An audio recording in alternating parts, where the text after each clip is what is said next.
去台湾的国宝师傅来介绍台南这位雕刻师刘进文，伊的专长是刻成像，还有一个特有的技艺，就是加冬啊入石榴。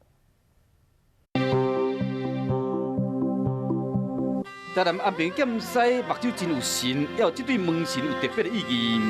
祈，这个是祈求的是用安尼，那时候咧伫迄个稻米，所以伊的意思是祈求丰收的意思。 伊是刘进文，这拢是伊的作品，不过唔是一底茶刻出来，是特别的技术，叫做加冬入石榴。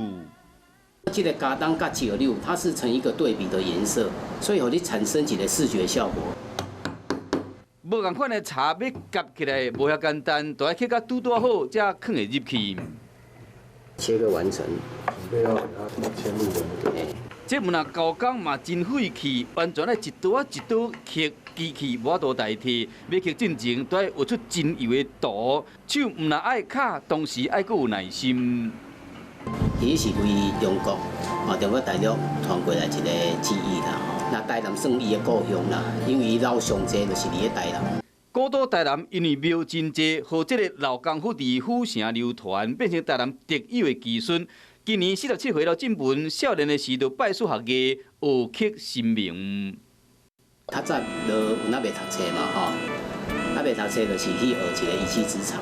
27岁接触到加冬入石榴这门传统技艺，伊开始研究。 学习20冬会真出名，作品真日摆去得到府城工艺奖的肯定。